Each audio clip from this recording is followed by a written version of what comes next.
Hey, what's going on, everybody? Welcome to another episode of Dedicated to the Craft. I'm Jeff Lozano, your host. Today, we have an awesome conversation with the boys at Latchkey Brewing Company right here in San Diego. We got Gerald and Tony coming on to talk shop and their story. I got my co-host, Darren Rudy, brewer from Miramar, and it's going to be a fun time. Tune in, crack open a beer, and relax. It's going to be fun. All right, and with that, let's get this started. Oh, I'm going to bring on my co-host for the day, Darren Rudy. Hey, how's it going? What up, baby Cheers. boy? How are you? Salud, caballero. Good, how you doing? Oh, I'm doing good, man. Good to see you. Oh, and I take this. I'm living life on the wild side, taking that off. Oh, no. Put it back on. It's fine. I was actually going to send you one for the exact same reason. How are you, man? Thank you. Hey, man, thanks for being on the show. Listen, you're one of my best friends. I know that is only one-sided, but but it's really awesome to have you on. Listen, today we are going to be chatting with mutual friends of ours, the animals over at Latchkey Brewing, Anthony and Gerald. But before we bring those guys on and get the party started, why don't you tell us a little bit about you, what you do for BP, and what got you started? Okay. I'm Darren. I brew for Ballast Point. Started as a specialty brewer. Actually, been brewing for about 5 years for Ballast Point. I've been working there for about eight and a half. I guess I've been brewing for 6 now. Yeah, I was working at Home Brew Mart to begin first couple of years. Then I worked as a specialty brewer at Scripps Ranch until that closed down. Now I'm a production brewer at Miramar. And yeah, it's a cool ass job. Brewing beer. Can't really complain. Dude, we've had some wild times. We've definitely seen a lot. We've definitely seen a lot together. And I'm glad that you're still part of the team, my friend. The guys that are not part of our team anymore, the alumni that we're about to chat with, are also doing God's work over there at Latchkey, making it happen. So without further ado, let's bring on Gerald Dollente, co-founder of Latchkey Brewing, and Anthony Beech, head beer maker, grain to glass specialist. What up? What's up, fellas? Oh, is that for Darren? That's for Darren. I know that's not for me. What's going on, studs? What's happening, guys? Oh, it's good to see you guys. It's really nice to see you. Anthony looks like he's been in quarantine for a lot longer than it was mandated. Don't make fun of me for looking like Tom, like Tom Hanks and Castaway over here. You know what I mean? It's been a while since I've been able to get out and get cut, but we're trying to do our best. Yeah, I do the Darren special every day. Dude, everyone's on the train, dude. Some by choice, others, I don't know. What's going on, man? How you guys doing? Crazy times. We're living in wild times, gentlemen, in the beer industry. Your guys' energy are what we need the most. So having the three of you guys on this episode is pretty cool, because I know that in a time of turmoil and we're all kind of just figuring all of this out together, we need some positive vibes, and we need just some good old beer drinking with buddies. So thanks for being on the show, you guys. Today we're talking all about Latchkey and what you guys are doing over there. So let's get it started, dude. I'm already drinking. We're all drinking. Me too. What are we at? Oh my God. Gerald, what are you drinking? Hold on. Wait, what are you drinking? A little Devil Share whiskey, single malt. Oh my God. Is that that's batch 1, batch 2? What is that? It looks like it's batch 3. Oh, okay. No, never mind. It's not that cool. It's not good. It's not that. Well, dude, listen. Let's talk a little bit about, you had some intimate times with the Spirits game, and you kind of started there. And when we talk about Ballast Point, and we talk about when we really starting to put the pedal to the metal and the accelerator on, the four of us were there. The four of us were deep in the trenches doing it. And so before you guys decided to venture off and start your own beautiful creation over there, why don't you tell us a little bit about what you used to do for Ballast Point and how you guys even got there? So we'll start with Gerald, the co-founder. What's your story, bro? Yeah, well, started in 2012 at Ballast Point. The university of brewing, as we like to call it. But yeah, I started as a keg washer, and you know, on the weekends doing the shift with Alex Tweet and SA that were brewing at the time, and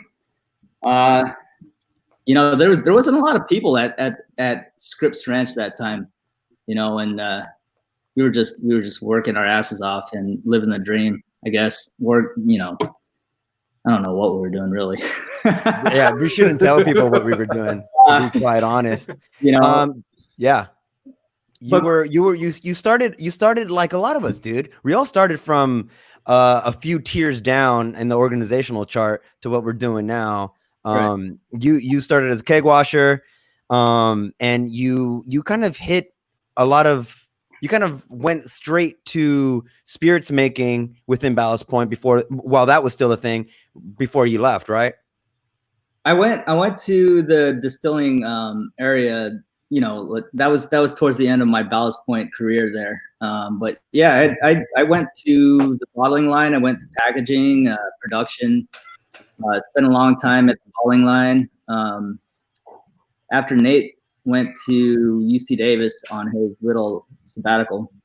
Nate, the head brewer for Epic Brewing. Yeah. They were on the show not too long ago. Yeah, so basically I took over his spot at the bottling line, started running the filler, and that thing was a crazy beast, man. That was an experience on its own. You know, but when it doesn't work 90% of the time, yeah, it is. Yeah. Usually, yeah. But yeah, that was fun. A lot of learning in that whole area. I mean, it was just nuts, man. And then, you know, basically we started canning as well. Started canning the liquid spirits for Ballast Point. And then that was fun on its own as well. And then after that, you guys, you did a short stint at Cutwater, and then from there, that's when you decided to take the plunge into starting your own brewery, right? Yeah, Cutwater was a good learning curve. I mean, I think I learned a lot at Cutwater. You know, it opened my eyes on a lot of things. But yeah, at the same time, I was talking to Matt, and Matt and I always wanted to do something together, and this opportunity came, and Latchkey was born in 2017. 2017, that was a good year. Yeah. You and Matt. So Matt, for anyone listening, is the other owner of Latchkey, right? So it's you and Matt that started up Latchkey, and you guys snagged Anthony shortly after that. Right. Yeah. Ooh. There was a lot of well, I don't know what was going on in BP at the time, but everything, all of it. That was right when Scripps closed, so it was like perfect timing for Anthony. Yeah. Anthony was the specialty brewer at Scripps, and when Scripps closed, it was just good timing on his part. Exactly. Yeah, it was. Anthony, why don't you talk a little bit about what got you into the Latchkey game? I mean, you and all of us go way back, but you and me specifically go way back. We worked a lot of shifts together, man, and we had a lot of exchanges as far as philosophies and stuff like that. So I kind of know already where your head was at. But right after this, Dog, why don't you tell everybody what really got you out of Ballast Point and into your own thing? Oh, what's up? Yeah, Dog. It feels so good. Yeah, oh, all right. I'll be right back. One of 37. One of 37 down. All right, Tony, talk to us, baby. Talk to us, my brother. That was a beautiful intro lead in. So to give a little bit of background of my time at Ballast Point, I was hired in 2014, right around the time the one and only Jeff Lozano was getting promoted to be a brewer as well. I was one of, if not the first brewer to get hired from outside of Ballast Point that didn't work his way up through the ranks himself. But before that, I worked at several other places, so it wasn't like I was lucking into something. Like Jeff had mentioned, I spent my time at Scripps Ranch, Jeff, Darren, Gerald. A lot of long nights on the overnight shift with Jeff and I. Same thing with Darren, Jeff, and I. The dream team. The dream Oh, yeah. team and the beautiful Pat Cereali. Shout out to Pat wherever he is wherever right now, he is, whatever that he's beautiful. doing. He's indoors. He's indoors in Seattle. Yeah, we think. had such a good thing at Scripps. It's something I look back to even today as probably one of the brightest times in craft beer. It was a lot of hard work, meaning we were mashing in every 3 hours to 3.5 hours, maxing out 8 batches a day, like turning ward over. So it was a lot of hard work and a lot of hard play, but not so much play because we didn't have as much time. But we still highly enjoyed what we did at that time. We worked for some people, Aaron Justice, Alex Culver, that were really, really, really good at what they did, and they were very passionate and creative, and they wanted to keep learning and building. And that was something that I know me for sure, and I know Jeff, Darren, a lot of our other people on the brew deck were very interested in growing and learning more, developing themselves as people, but also as brewers, and learning new techniques and keep striving. So my memories of Ballast Point were always just working hard and having a team that we all kind of got better together. Me leaving BP, like Darren kind of said, was right around the time when Scripps Ranch was shut down. You know, some of the higher ups came over and said some stuff that's really no one's business other than the people that were there, but basically just said that they were closing down Scripps. And at that time, I kind of knew that signaled my end with BP, because Ballast Point to me was such a big, successful company and such a leader of what they did. But I associated my love of Ballast Point with Scripps Ranch and where I worked and who I worked with. And I felt like it was time for me to move on. And through weird, almost serendipity, it was the time when Gerald and Matt were looking. So I kind of happened to just be posting like fun photos and stuff of Scripps as we were shutting down, of all of us. And Gerald reached out to me and said, like, hey, what's going on? And I kind of told him Scripps was closing, and I was kind of looking for another opportunity. So we got together at Society one day. Shout out to Society. Shout out to Society. Love those guys. So we went there. I sat down with him and I got to meet Matt for the first time.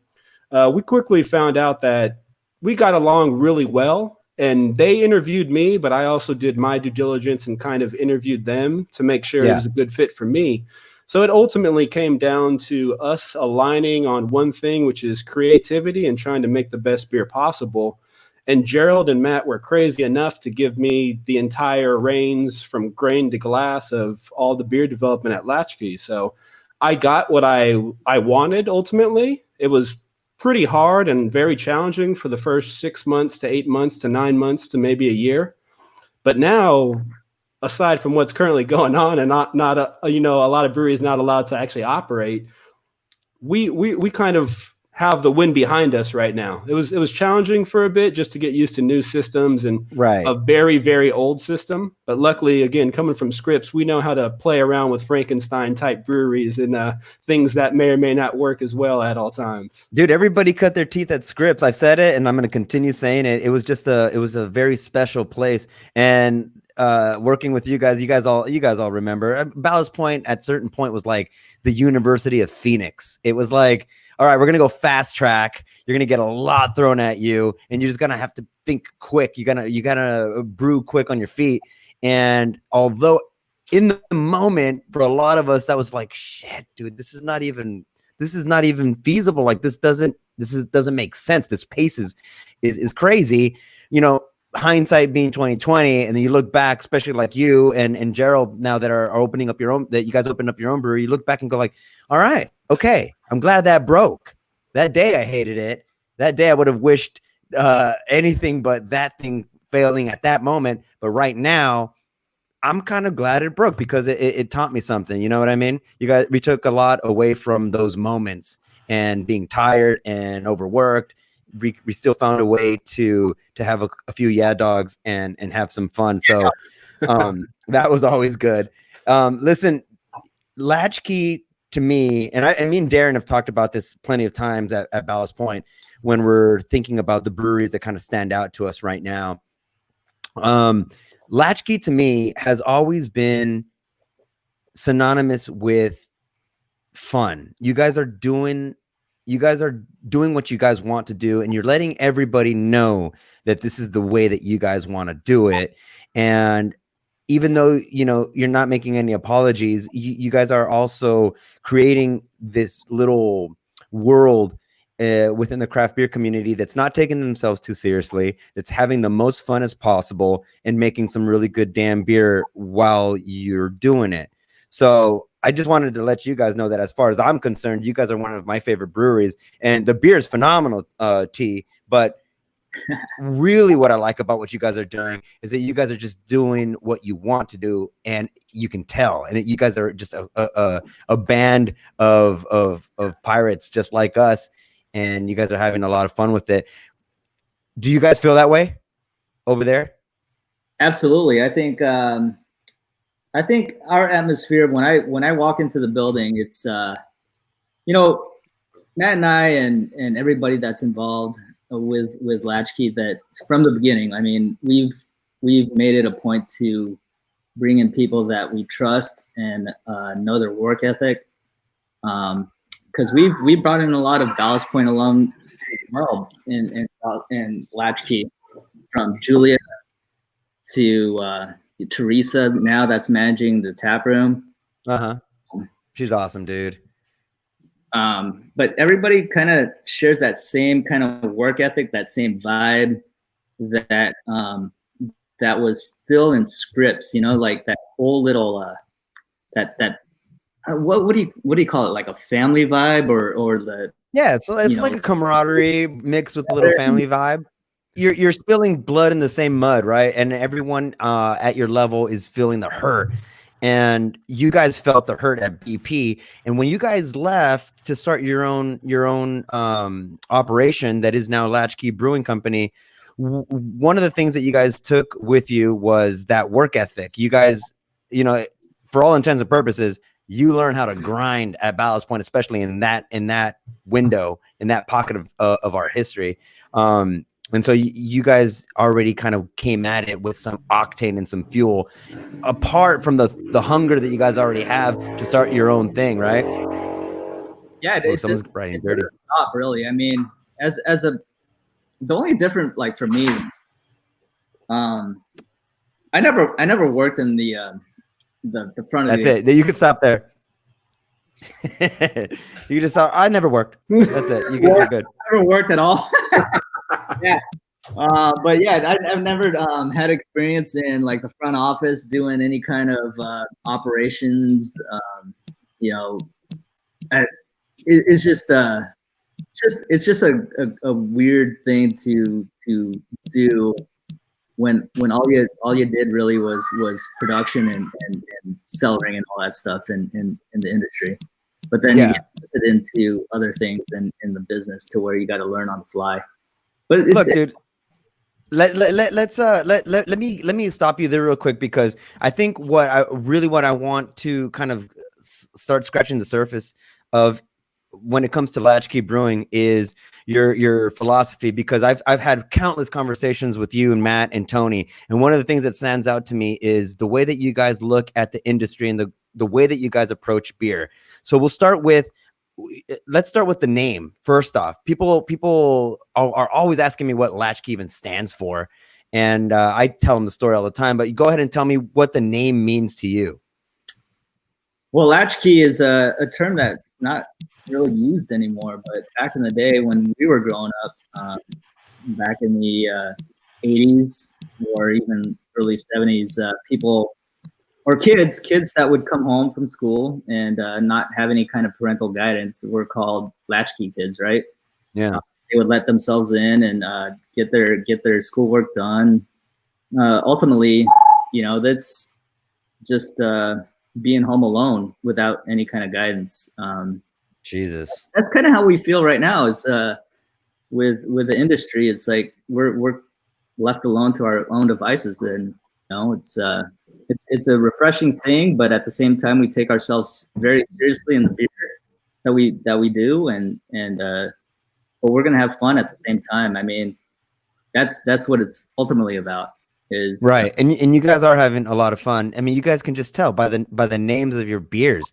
Like I always trip out when I walk in to Latchkey and I see the new beer that you guys, I'm always curious as to what you guys named that beer. You guys are naming some beers, some pretty wild stuff. I don't know who comes up with the names, but keep that dude doing what he's doing. yeah. A lot of it though goes to Matt and Gerald, where they've made it a point to keep it very loose and casual while still trying to run a tight ship and run a business, which is interesting. That was one of the things that resonated for me when we initially talked at Society, and they told me the name. Is Gerald was explaining it's like 70s and 80s, but some of us who were born in the 80s and grew up in the 90s were also latchkey kids, even though it wasn't called that at the point, you know? Yeah. So those things resonate. And because Gerald and I came from Ballast Point, at a certain point in time, Ballast Point had their a golden era of flow between everyone who worked at some location, at least Scripps for sure, where we worked. It became like a golden time where front of the house, back of the house, it doesn't matter where you worked. Everyone was in it for the same thing. And everyone was trying to come to work and have a good time and make sure they were doing their job, but also helping out other people that might have been their comrades doing the same job, or maybe even jump and make a couple boxes for the canning or bottling line. Yeah. So yeah, right. So we've made it a point to try to bring that to Latchkey, even though Latchkey is very minuscule and small employee-wise compared to Ballast Point. There's only a few of us, but we do our best to make sure that, like, both in the naming of the beers and when you come into the tasting room itself, it should feel like a friendly hangout. It should feel like it's a place you've been before, and you should be able to look at the beer names and at least laugh or giggle, or sometimes it might be outright disgusting to some people, but we try our best to super keep inappropriate. Most of them, but they're awesome. Yeah, all right. You guys got all right. You guys have the squeak. You guys have Jabba the Hutt, Slappin' Zwickle, Yellow Trail Kolsch. We'll talk about that later. Hey, Diggler. that was my beer. Diggler. Yellow Trail was me. That's You know it. Yellow Trail. Dude, That that was my beer name. was so funny, man. You guys were. I forgot who was talking. I think Gerald was talking about it. I forgot where we were. Some local spot where they were having a beer event. Yellow Trail. They started talking about Yellow Trail, Yeah. and I'm like, at first I was like, you guys are mispronouncing that. Do you guys? Am I losing it here? No, it's Yellow Trail, and it was a Kolsch. So I was confused because I had no idea what beer you guys were talking about until I figured it out. I was like, oh, you bastards! It was awesome. It's a delicious beer.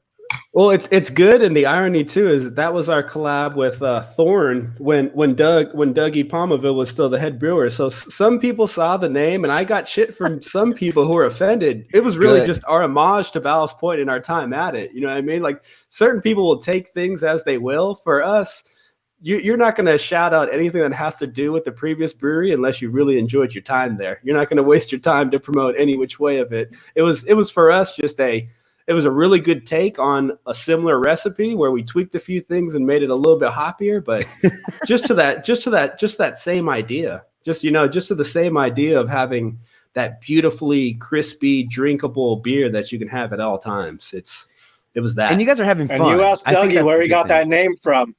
It was Darren. It was D. Rudy. Yeah.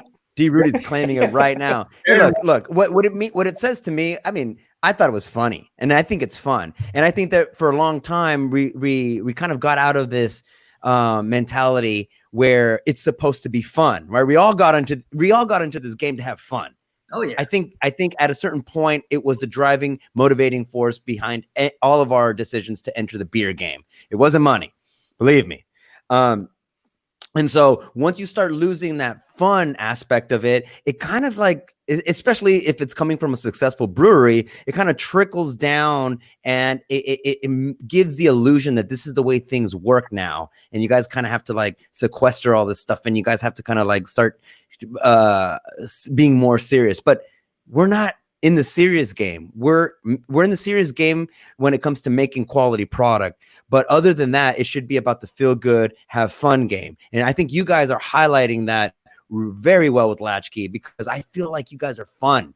I don't even know how that works. But when I think about you guys, not just because I know you guys individually or personally, you walk into your tasting rooms, and when we can do that again, people will know what I'm talking about. But you walk into the tasting room and you have this fun thing. You feel like, all right, my shoulders kind of get a little loose, and I'm going, wow, okay. I'm not embarrassed to ask the beer tender what IBU means or what this and that means. There's no pretentiousness in your establishment, and it makes for all walks of life to be able to come in and comfortably enjoy craft beer and all the hard work that you guys put into it, right? I think it goes back to what we all talked about on the brew deck at Ballast Point back in the day. For me, the biggest thing that drove me to craft beer originally was that community vibe. That kind of, it could be a large place, but it feels small. You have accessibility to owners maybe, or the brewer or brewers. So that's kind of what we have at Latchkey. Is it's not a place where, like we talked about eons ago, Jeff, of like, dang, we got to figure out a way to make like brewers the rock stars again. It's nothing quite close to that dream that we once had, but we try to make it a point to actually be in the tasting room and be accessible. I can't tell you the amount of times that customers' minds are blown because I might just be hanging out in the tasting room after working the brewery, just working on computer work, and people are sitting there chatting to Teresa or whoever's tending bar, and they have questions about the beer maybe, or maybe they just want to talk or give a compliment, which are always welcome. But they'll get to chat with me, and I'll sit there and I'll take anywhere from 1 minute to 30 minutes to an hour. But it's things like that matter to me. I try my best, even though we've all got a lot of years under our belt now in the industry. We're no longer the young pups. We're more of the elder statesmen almost. We're not the OGs, but we're somewhere in between. It's reminding me what I loved about the industry initially. And I think the cool thing is everything in the tendency right now in the industry, everything is getting smaller and on premise and on site, which stresses face-to-face interactions with customers. And it also gives you a lot more time to explain yourself, your company, and your product and connect with people. So it's the thing that I think that all businesses, that's going to be what puts you ahead if you do have a good product, is how you connect with people and the ability to educate and chat and have a good time. Dude. 100%. I agree with that. More than 100%. I think, and I've said it before, when all is said and done and everybody is making great beer, because it's your buy-in almost. You almost have to you can't even play the game unless you're making good beer. It doesn't have to be great beer, but it has to be good beer. And that's almost your buy-in. And then in order to keep at the table, you have to start attacking all these other facets of what it means to be a successful industry, which starts coming into a customer service, and approachability.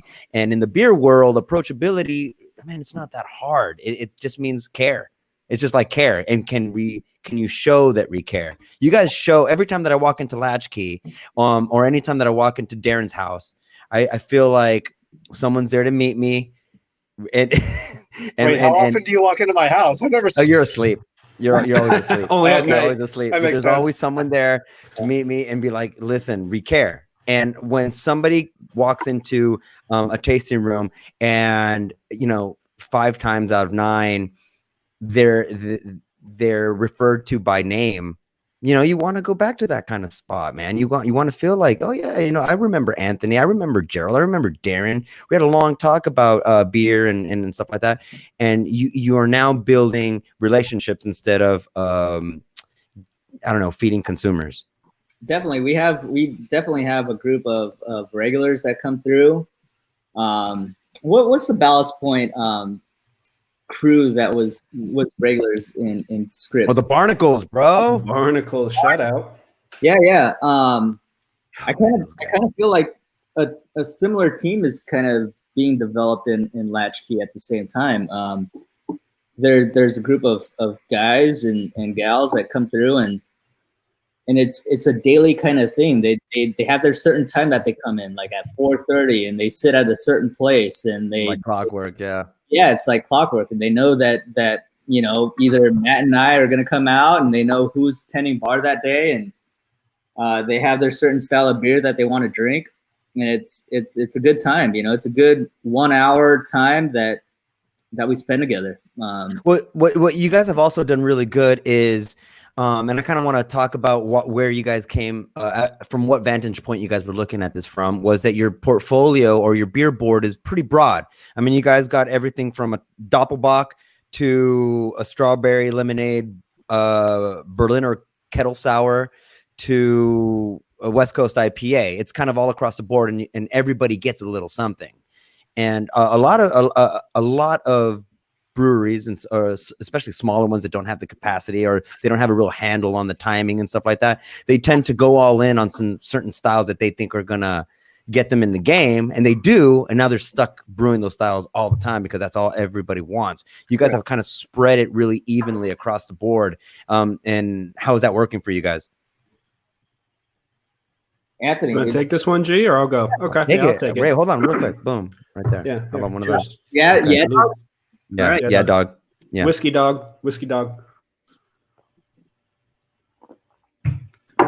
So, upon our initial talks, once the company was formed and we are getting ready to start making some beer, excuse me, was deciding exactly what we wanted to put out there. For me at that time, and even till today, I love the idea of not having a lot of flagships, just because it allows you to keep tweaking and evolving and changing things as you see fit as a brewer or as a recipe writer.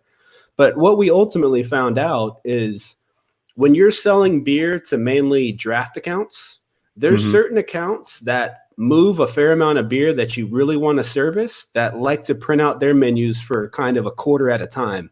So for us, we kind of went from doing no flagship beers and just kind of doing not completely one-offs. We were operating on the basis of one-offs, and anything that we loved as a staff and a crew and anything that sold well would come back around.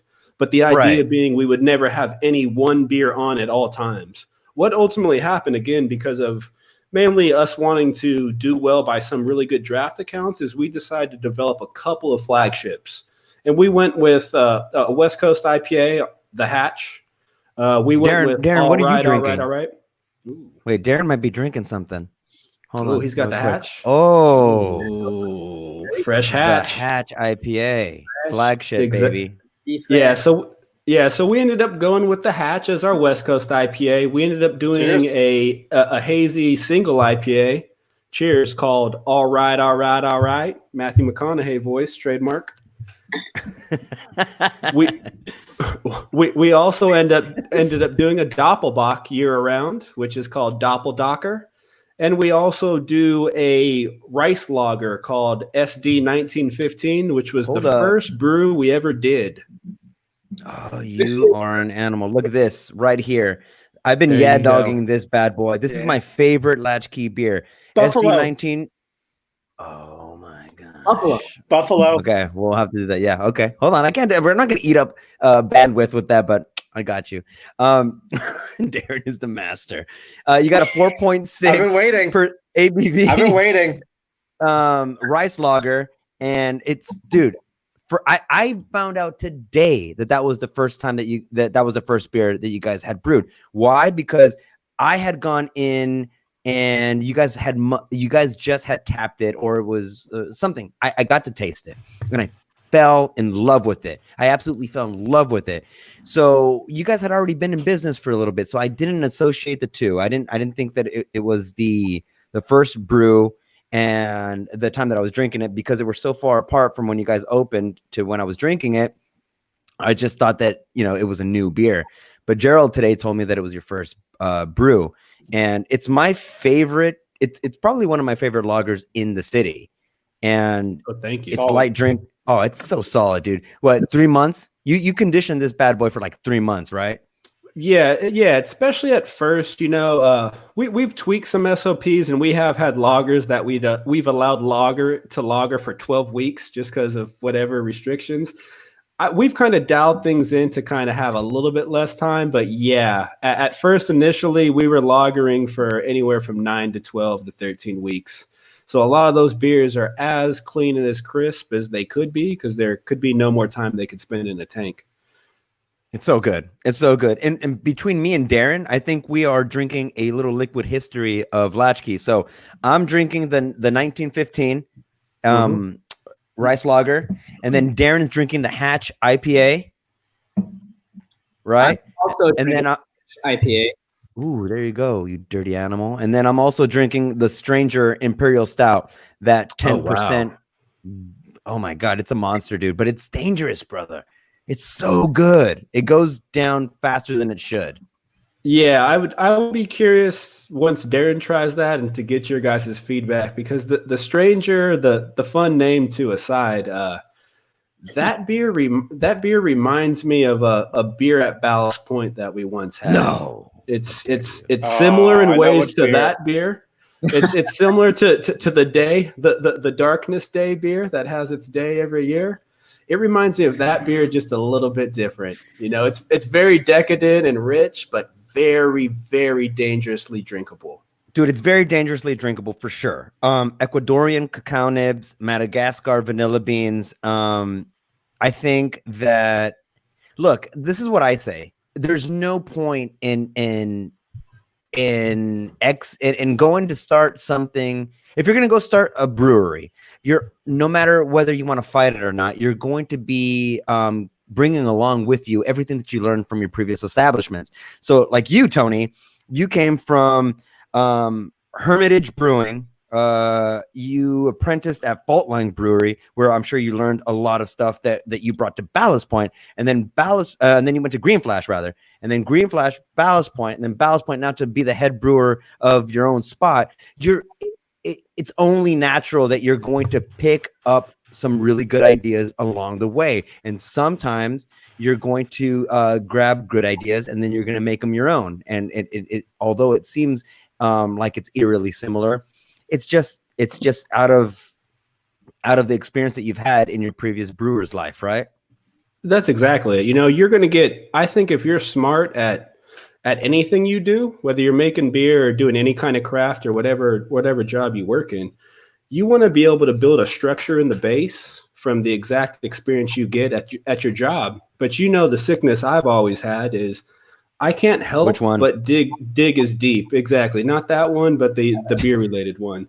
I can't help but dig deeper and go into find as much information as I can. So I do use everything I've learned at every brewery I've worked for. But beyond that, I've taken the time to educate myself beyond just the hands-on experience I have. So I've made sure to kind of keep my tool belt with as many tools as possible to know what this brewery likes to do for dry hopping, for example, right, or fermentation temperatures. And for myself, I like to be creative in the aspect where I'm going to have my base idea for a recipe or a SOP or a process for any beer, but I might tweak that based on something I learned on one job, maybe at Ballast Point or at Green Flash or at Hermitage, or maybe I'll pull something out of my back pocket that I learned from reading an article about Russian River years ago, or maybe something new school with Monkish. It's just about having knowledge and experience to keep up with what's going to go on. And then to me, just keeping my crazy brain from running too far ragged and dialing myself in to keep it in a pen somewhere. You're a very beautiful mind, Anthony Beech. So I'll add to that. I mean, we worked together for what, 2.5 years? And the whole time you were always listening to a podcast, reading an article about brewing, and constantly keeping that mind working, focused on brewing. Yeah. And it shows, brother. It really does show. Yeah. You're making some phenomenal beer. And like I said, brother, there's when I always do this thing where when I'm explaining it, it's like I have a friend visiting from out of town or something like that. They're coming to San Diego and there's a very short list of breweries that they have to go to. They absolutely have to go to, and or at least have a beer from at this point, right? But Latchkey is on that list. You're doing phenomenal work, Anthony and Gerald. What you started with Latchkey is exactly what everybody dreams of when they think about joining the craft beer workforce, or when they dream about starting a brewery. It's like, listen, you guys have a tasting room full of awesome beer. There's something for everyone. You have an awesome front of the house. You guys are rad. You have a seasoned veteran brewer. You guys have a back room for events and stuff like that. And I'm not trying to rub it in everyone's face that we can't enjoy any of these things right now. But once we get out of this, your establishment. You know, I've brought my crew in to Latchkey many times because yeah. Because what you guys offer is awesome, man. What you guys are offering is amazing, and it's just so unfortunate that, you know, the timing is just horrible because you guys just celebrated your anniversary, right? We were, we're slated to celebrate. Well, actually, April is our anniversary month. April 2 days ago. April 13th is our opening day. 2 years ago. So, we're still chugging along, man. I mean, unfortunate events just happen, but at the same time, you can't be like poor me, right? You just got to keep on doing it, and work with what you got, you know. Which we have a really good base of people that are supporting us. Of course, that we can't distribute as we normally do, and you know, a lot of breweries can't distribute right now to other restaurants because they're freaking closed, right? But at the same time, you know, we gotta work with what we got. So yeah, we're slated to do a couple. We've actually brewed, Anthony. We've actually brewed a couple of anniversary beers that are going to be released here pretty soon. Oh, all right, cool. So you guys can't celebrate your anniversary in person. You can't really drive anybody into the tasting rooms, but you guys are still doing some cool stuff. Talk to us a little bit about what you guys got going on in the background and what the plans are to do during this time of isolation and stuff. Right, Anthony. You want to tell them the brews that we got? Tell us everything, Anthony. Yeah. It was that's the good thing is before all of this went down and we all had to stay inside and be able to not really go to tasting rooms, we had brewed 2 beers for our anniversary. We actually had 3 scheduled. The week that they shut everything down, we had to cancel our last collaboration for the anniversary, unfortunately. With who? The 2 beers that we do. Oh, so the last collab was going to be with Skagit Malting. We were doing a double hazy collab with the Skagit Malting fellows. So we couldn't do that, but we already had in the tank 2 collabs already, as Gerald mentioned. We did 1 collab with Mike at Pizza Port Bressy Ranch, Pizza Port Carlsbad location at their brew pub. We did a nice foggy Pilsner with them featuring Strata hops, Czech Saaz, and Noble Citra with about 1.5 pounds double dry hop on it.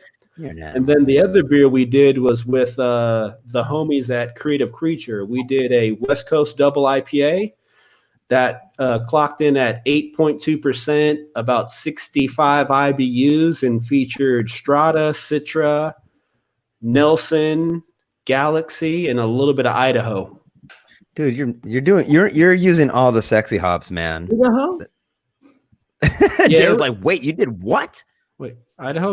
Well, so that was also something that came from a lot of experience at Ballast Point and looking at a lot of hops. And, you know, being at Ballast, you basically have the run of the gamut. At the time that I was there, we basically had every hop you could ever imagine. So you had a lot of time to get hands-on experience with a lot of hops and a lot of really good hop-forward hops. So for me, I dialed in a very concise list of what we call our sexy hops. I think in our whole hop catalog inventory, we keep about 10 to 15 hops max. Most of them are the sexy hop varieties, and we keep a couple noble hops, and we keep a couple things like Czech Saaz for lagers, Noble Citra for lagers. Everything else is just a sexy hop. So we've just kind of dialed in our spice rack. You use Czech Saaz in this 1915 that I'm drinking, right? Yeah. So every lager gets Czech Saaz as a bittering 60-minute edition, and I'll do a little bit, usually Whirlpool, and actually 1915 gets Noble Citra. Noble Citra is an interesting hop for the people out there that don't know about it. Yeah, talk a little bit about that. Yeah, it's the Citra we all know and love. The difference being is it's very low alpha acid because it's the Citra you get after they make the cryo lupulin powder. So they'll run Citra through that. They'll they'll basically strip off a lot of what the alpha acids are, and it's going to strip off a lot of the good and bad smells. What's left, though, to me, is a very interesting, almost floral noble hop, but it has a good sprinkling of citra in it. So it's like very low alpha acid, and it's very good on the dry hop side and very good on a minimal dry hopping if you're doing lagers. There was one batch of 1915 that I've been chasing till this day that Gerald will remember it for sure. You might even remember it as well, Jeff, and maybe you, Darren, at the time if you guys came and had it. It was the exact 1915 it's very dry, very rice-driven, crisp, but it had almost like a awesome coconut fruit finish to it. It was one batch that I never understood. It just must have been the right Whirlpool edition at the right time. But it's things like that you only learn with time. It's something I've been chasing. Like every batch since then has been good, but it's right. I haven't been able to get that weird aspect, Well, hey man, look, I know you. Darren knows you. We know that you're like what you said, adding it at a very specific time, doing your due diligence and figuring out at what point you want to introduce this particular ingredient to maximize what you want to fulfill as a brewer. So like, for instance, I'm drinking the Stranger, right? Can you don't have to, but can you share any sort of techniques or anything that you do for something like the Stranger or any of your hobby beers that you'd like to share? Oh, no, definitely. This is a beer podcast, and you guys know one thing about me. The only way that people learn is by people telling things, passing knowledge on. So we've had these talks on the brew deck forever. I believe in passing on knowledge. It's not proprietary ever. Christ. You're starting a cult, Anthony. We can pass it. So here we go. So quickly, or non-quickly for the Stranger. The Stranger is a lovely Imperial stout. The malt bill is very layered and decadent. I won't go too far into that. What I really want to share is just how we got the lovely chocolate and the lovely vanilla flavor in it. So we have basically a hop torpedo, what we call R2D2. It's essentially a dry hopping vessel, but it's a stainless steel vessel that has a false bottom cage in it, essentially so you can trap in whatever ingredient you're trying to infuse the flavor of, whether it's hops or vanilla or cocoa nibs. Right. We have one of those. So for the Stranger, what we ended up doing to infuse our Ecuadorian cacao nibs and the Madagascar vanilla beans, we ended up adding about 7 pounds of cocoa nibs to it and 1.5 pounds of Madagascar vanilla beans. The Madagascar vanilla beans were sliced down the middle. They were soaked for upwards of a week or a little bit more in some high proof spirits, like some rum and stuff. Like basically you want to get some things in there to kind of break it apart and start to allow you to absorb a lot more of the vanilla you're looking for. So what we ended up doing after the week to 10 days of having the vanilla, kind of soak and get opened up was we put it in R2D2. I then hooked it up to our fermenter that was already around chill. Actually, it wasn't at chill temperature, somewhere around 50 degrees, probably kind of warm enough to get some of the positives you wanted. And what we ended up doing is I ended up recircling the tank for about 18 to 24 hours. So I set it, I left for the night, came back, let it do its thing with all the cocoa nibs and all the vanilla beans in there. Ooh. After that got finished with the recirc for almost a full day, 24 hours, I then left it filled with beer. I put the whole R2D2 system, I put the whole R2D2 system in our cold box to sit over for the weekend and further allow the beer that was in there to absorb more and play with the ingredients, the cocoa nibs and vanilla beans. Over the weekend on Monday, I came back and I pumped all of that back in there, and then I roused for like 2 days in a row to pick everything up. So that's our SOP on how we flavor any of our dark beers. Any of our dark beers are getting a massive recirc for usually a day or so, and then I'm going to let it. If we had coffee in there, it could be whatever ingredient you're trying to infuse. We've found that if you recirc for a long time, which is something we found while I was still at Ballast Point, it's very beneficial. For our hoppy beers, the thing that I'll quickly go is we do a triple dry hop on every single hoppy beer we do, regardless of style and regardless of ABV. How dare you? You can't do that to the rest of us. It's very time consuming, but it makes for a good product. Again, another thing we learned when we were at Scripps doing a lot of trials with our teams. I've always been a believer of getting contact and different flavors from different times. Biotransformation early, an actual recirc with R2D2 right in the middle for a day, and then a normal dry hop on the end. We do about, so if your dry hop's 100%, and say you're dry hopping at 3 pounds per barrel, that's kind of our rate for our single stuff. Our single IPA stuff is about 3 pounds per barrel. Would you say that that's conservative? Would you say that that's a pretty conservative pounds per barrel? You know what? For nowadays, it's higher, but it's pretty conservative. The places I've worked at, you run the gamut of IPAs being dry hopped at 1.5 pounds per barrel, to me, which is way too low. You have around 3 to 3.5 to 4, which is on the high side. I believe there's a point of diminishing returns, but I also believe there's kind of a sweet spot. And my sweet spot is above 2 and right around 3 and like right around that area. So say we're doing a 3 pound dry hop on the hatch or all right. What we do is we do about 25% of the dry hop at day 3 to get active biotransformation. Once the beer's at terminal and completely cleaned up and done, we then hit up R2D2 for 50%. So for us, a 3-barrel dry hop is about 45 pounds. The R2D2 will be about 25 to 27 pounds. Okay. We'll recirc that for about 24 hours, close to a day. I'll come back in, pump in the remainder. Then that day or the next day, I'll add in the remainder 25% into the tank like I did the first dry hop edition. Then I will give that a rouse just like most people do for a few days in a row. And then move on and start chilling and doing everything. Okay. But that's kind of, again, last time you came in, Jeff, and had the beers, it was stuff I shared with you. And it's something I want to share with anybody out there, whether they're like professionally in the industry or home brewing. It's just certain things I found that work and you get a lot of benefits. It might be a little bit more work and time. Yeah. But somebody like us at Latchkey, we have, we're not a huge production brewery, so we have the time to kind of add a little bit more effort if we deem it necessary. Yeah, but here's the question. The question is, and it's typically the problem that you have when you when you get bigger or when you scale up and stuff like that, that particular process that is going to spit out this awesome beer. Let's say that it becomes a new flagship. People are breaking down your doors so that they can get it. And now you need to start producing a lot more often. And then you maybe need to scale up. And it becomes one of your flagships. And at that point, the brewer is left with this problem of whether all that nice detail and finesse can be translated into, let's say, a fast-paced, bigger brew house. You know what I mean?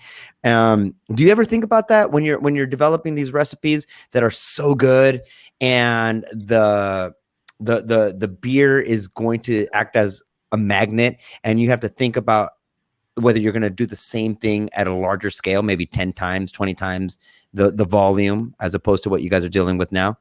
I think in my mind, at this point, I don't think we need to worry about, of course we do worry about it, but I don't want to say that we worry about it wholeheartedly.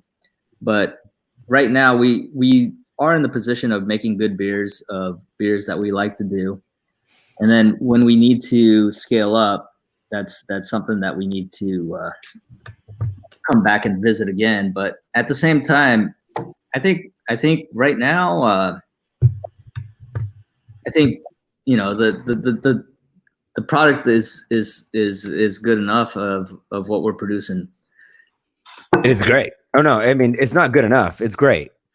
I love it's even on the scale note, like you were saying, Jeff. Like for me personally, my opinion hasn't really changed in the aspect of production brewing, scaling up, and doing the let's sell a lot of beer for less, aka like the draft and kind of the grocery store game. That's a hard game to play these days. So for the breweries that have opened up beyond 2016, like some of the new people, it's going to be very difficult to ever really be a production brewery, because right.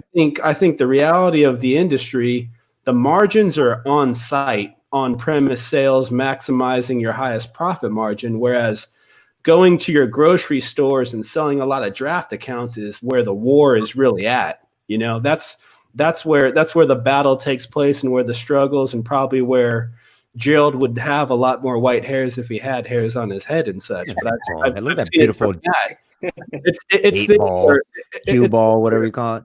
Dude, it's every brewery that opens up now. That's all right, Gerald. Stay strong. Gerald and Darren are not doing this by choice, Tony. Yeah.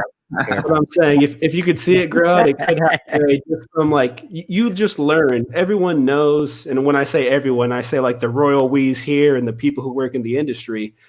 The lovely profit margin is making your beer where you make it and selling it at places you can sell it for your good margins. So for somebody like us, I've shared this with Gerald and Matt before, like getting bigger than like a 20 or 25 barrel system in this day and age with kind of how the market is in beer is a pretty risky proposition.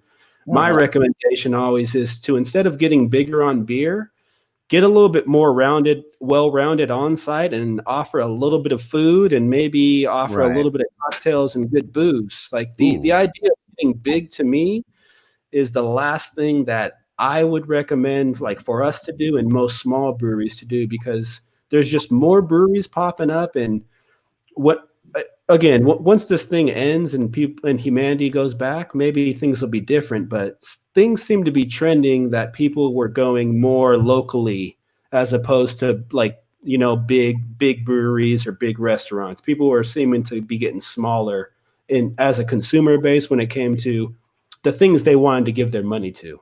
Right. Darren, what do you think about that? What do you think about that notion of the real win is going to be on the downsizing? Not even downsizing. What I'm trying to say is the real win is going to be in small and sustainable with a broad table of options, as opposed to trying to get your flagship beer and then run amok with it. I think people are in general going to want to spend their money locally, especially if the product is good. And to kind of add on to what Anthony said about food is huge. Like people are going to want to stay at a brewery that has good beer with food. But like the bottom line is good beer and local, and a lot of people are going to want to stay at like that local good beer market.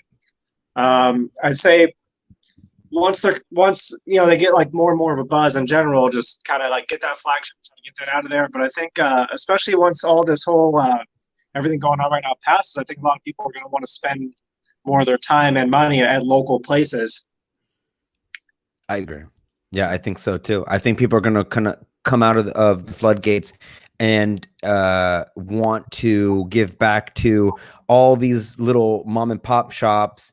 And it's not necessarily even localized to mom and pop shops. It's businesses that they cared about, because everyone's taking a hit, right?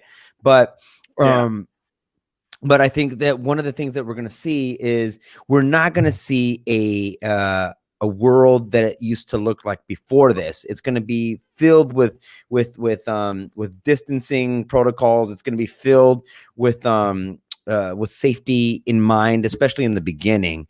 When I think of what the world's going to look like for craft beer and beer bars and satellite tasting rooms in the future, they're going to open up and they're going to be thirsty for sustainability more than they're looking to be the next, Forbes 500 brewery.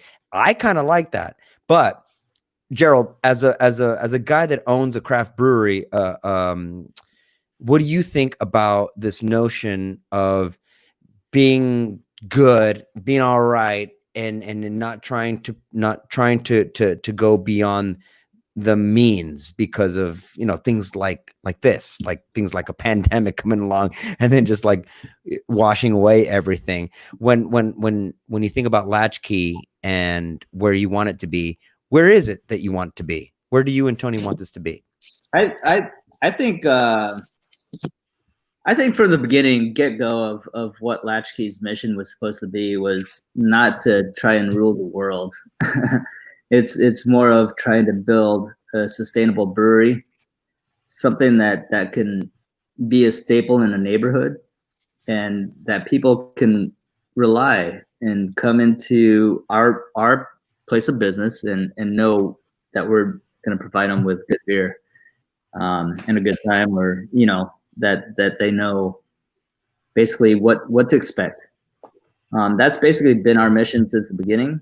It's our mission now.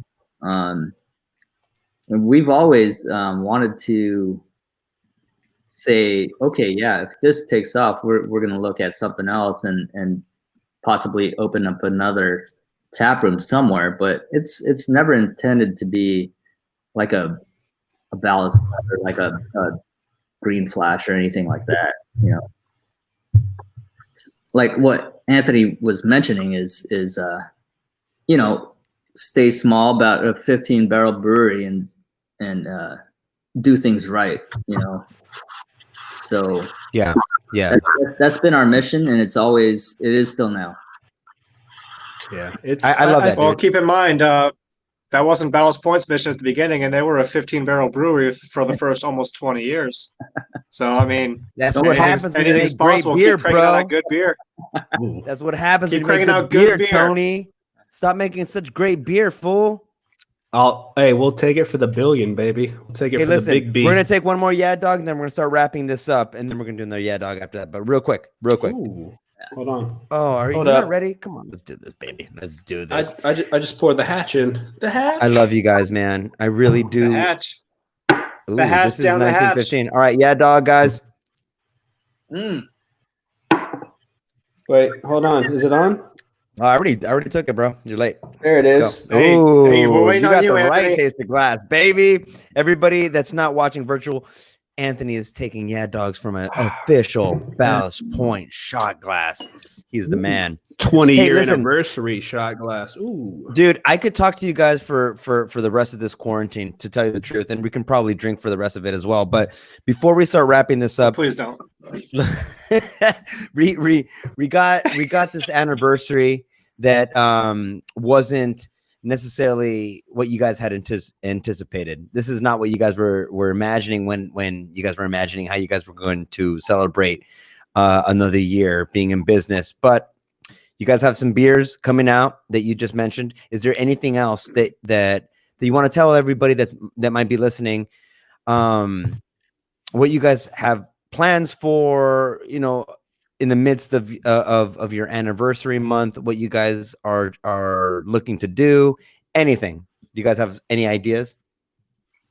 Well, since we have to do the social distancing and we can't have people come into our tap room, we had a massive party planned for our anniversary. I mean, Elephants. Blink 182 was coming, and I heard. Giraffe. Yeah, I saw it on their Instagram. Elephants. Tupac hologram. Tupac was coming. No, not even the hologram. It was going to be Tupac. It's Kanye, crazy. He's West's church was chilling. coming. He's Yeah. chilling down there. But I heard that Donald Trump was going to be there. Donald Trump's he's definitely there now. But Yeah, heard that. I heard it. That's where he lives. He lives in Latchkey. But we got to pivot a little bit and do this social distancing kind of thing now. So we'll have some releases coming out in the next few weeks. We're gonna kind of stagger it to where it's not fully just in your face, and so everybody can just enjoy it, and we can enjoy the time of celebrating our existence and share the time with the people that like our beer. Anthony, Oh yeah. what are you thinking, man? Your anniversary, it means a lot. It's a milestone for a lot of breweries to celebrate another year in business, especially in this cutthroat town.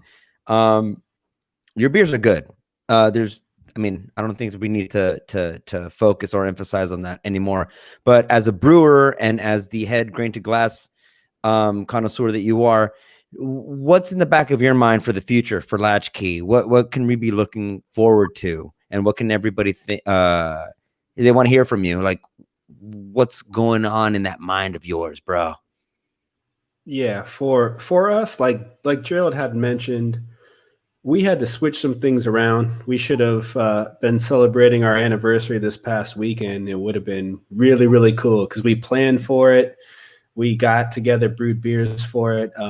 if everything works out well, best case scenario, hopefully we just have to push it back until next month. Hopefully things could get back to a little bit of normal, a little bit of normalcy. And without saying too much, hopefully we might be able to offer our product in a different form if we're able to open up next month. We don't have it confirmed nor denied yet. Hopefully we're able to do some fun things. So maybe look forward to a different package, a different packaging option for our beer. And for sure, look forward to us just getting better at what we do. I think that's the biggest thing that I'm proud of, other than just being a part of a new company that's celebrating 2 years, is whether it's what we do on a sales level or what we do in the tasting room or what we do in recipe development. We're always trying to get a little better. We're never resting. We're never too comfortable with what we do. So the big things is maybe look out for some funky saisons in the future. Gerald and I have had this chat. We might be doing some interesting things like that. I would like to one day perhaps do a true real sour, not just the fun kettle sour. It's my jams we have going on. But and again, like you mentioned earlier, a big thing that we like is to have a well-rounded beer board, you know? So we try to offer a fair amount of lagers. We have your West Coast hoppy stuff, whether it's pale ale all the way up to single to double IPA.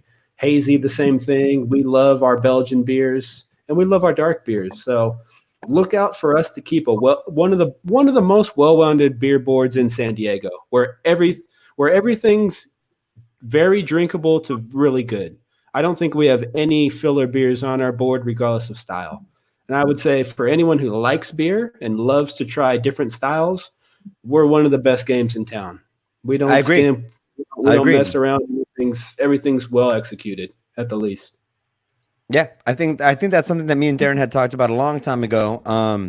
About your beer board, Darren.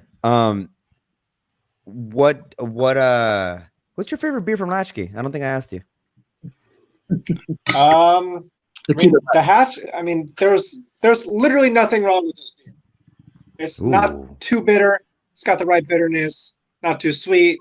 Got the right sweetness. A solid beer. I love it.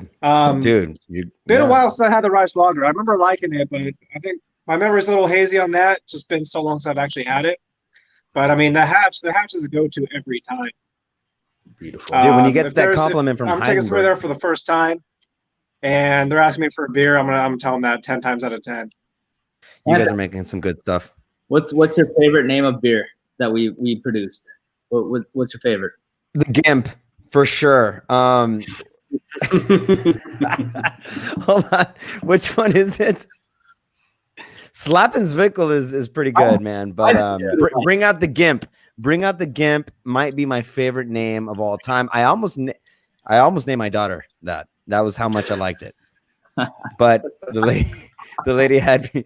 Luckily, the nurse wrote it in pencil, so we erased it. But yeah, bring out the Gimp. Your stout is probably my favorite name for the beer.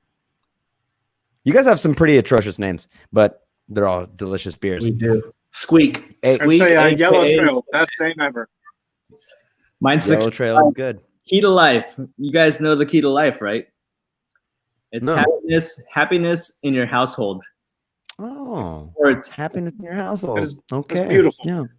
Oh, I mean, God, it's poetic. I want to try saying that in different like accents and stuff, just to see how beautiful it might sound. Hey, listen, guys, we're gonna start wrapping up, but before we do that, we got to do a couple of things. One, I got to let you guys know that me and Darren are very deeply appreciative of what you guys have done. You guys are literally making beer better in the city, and when any brewery, Latchkey, Ballast Point, whatever. When any brewery comes out onto the scene and makes beer better and something worth talking about, it makes everybody's life a little bit easier in the game, because you got two options. You got to rise to the occasion or you got to surpass it. And that's just the way it goes. That's how you become a city that is renowned for its phenomenal craft beer. We always have to be setting the tone, and then somebody breaks the record, and then so on and so forth. But so really, thank you guys for what you guys are doing. Anthony, you have a beautiful mind, brother. You know that. I've told that to you many times. You have a way of looking at beer that is on another level. You are a true you are a true glutton for quality craft beer. And Gerald, we wouldn't be tasting any of this, man, if you wouldn't have just taken the plunge into the entrepreneurship and started something on your own. It takes a lot of cojones to do that, and I love you guys both to death. You guys are making something really, really rad. Before we finish this up, where can people follow you? Where can people, read or listen to anything Latchkey? Well, right Go, now, Gerald. we're basically selling crowlers out of our tap room like everybody else is. So log on to our website. You can do a no touch kind of purchase, and then pick that you like, and then we'll have them pre-filled for you. It's Wednesday through Sunday. The times are there, and you can actually state the pickup time that you would like to come by and pick up your beers. Other than that, we do have kegs for sale. So if you'd like to purchase a keg for your kegerator at home, contact us on sales@latchkeybrew.com, and then we can provide you with what kegs are available at the price point and stuff like that. Very cool. Very cool. Listen, you guys. Yeah, Tony. You can also find us on Instagram at Latchkey Brewing. Ooh. You can find Gerald at SD Still Life on Instagram. Ooh, that's a good name. You can find me at anthony.m.beech on Instagram. And you can find Latchkey Brewing at the website Gerald mentioned, and also on Facebook by the same name. You gentlemen are fire. You guys are doing the Lord's work. And right before we exit this, we are going to do a yeah dog, because why not? Let's do that. Yay! Listen, hey. So should I have the sauce go down the hatch or what? Do it down the hatch, Darren. Let's do it, dude. All right. Here we go. 3, Salud. 2, 1. Salud, caballero. Hey, everybody. I hope you guys all enjoyed listening to that conversation with the boys from Latchkey. Listen, they're special guys. They're special dudes, and they are the epitome of craft beer in my estimation. So, it's all about voting with your conscious dollar at this point. We're going through some weird times, and everybody needs help. So I'm glad that we got to share Latchkey's story and meet Gerald and Tony, so they can tell you exactly what goes behind their product and why you should value it. I know I value it. So good listening. Hope to see you guys next time. Follow us on YouTube, Spotify, Apple, subscribe, like, all that jazz. Cheers, you guys, and stay safe out there. Wash your hands.